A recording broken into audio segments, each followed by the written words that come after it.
A new women's umbrella group has been launched in Israel to respond to the lack of female representation in Prime Minister Benjamin Netanyahu's government. The Coalition for Women's Organizations and Equality is made up of over 50 women's groups.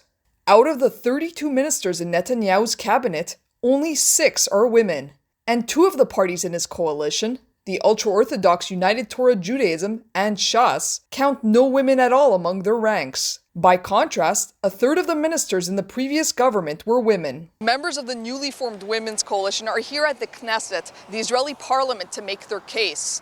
The Knesset today is hosting its first meeting for the Committee on the Status of Women and Gender Equality. The formation of the current government acted as a catalyst for the founding of the Women's Coalition.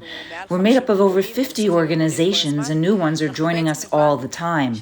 We understood that now is the time for us to join hands and collaborate, because if the government enacts even just half of the steps it has planned, then the situation for women in the state of Israel will be very bad. Whether secular, religious, Jewish, Muslim, or Christian, the Women's Coalition says it represents Israeli women of all political stripes. It's hoping that joining forces will help it to advance the status of women and fight back against any discriminatory legislation. Proposed bills could permit gender segregation in public spaces, bar female soldiers from certain Israeli army units, and allow private businesses to refuse service to women based on religious grounds, or even prevent them from entering during certain hours. This is like the moment of truth to the citizens of Israel and mostly to women in Israel.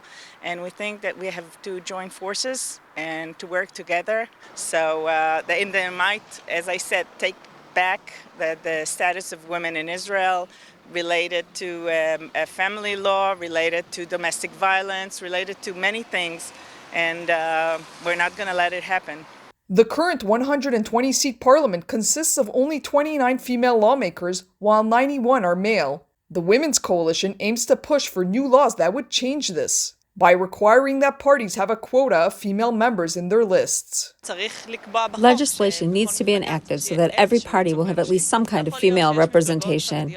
It's not acceptable that we have ultra-Orthodox Jewish parties that don't have a single woman. There is no one to represent ultra-Orthodox women. No one. Netanyahu's new government, the most right-wing in Israel's history, appears to have lit a fuse among some. In fact, thousands recently gathered in front of the parliament in Jerusalem to protest its swearing in. It's really concerning to us that after 22 years of very hard work, in which we significantly helped to increase female representation, that we now suddenly have a government with almost no women in it. The fact that our government is passing legislation that permits citizens to discriminate against others is completely illegitimate. We deserve respect in any place we wish to go. This is one of our basic rights as citizens and human beings. In just 2 weeks, the newly formed Women's Coalition has grown from 30 organizations to over 50, showing how the battle for female representation in government has only just begun. From Jerusalem, Maya Margit, reporting for the Media Line.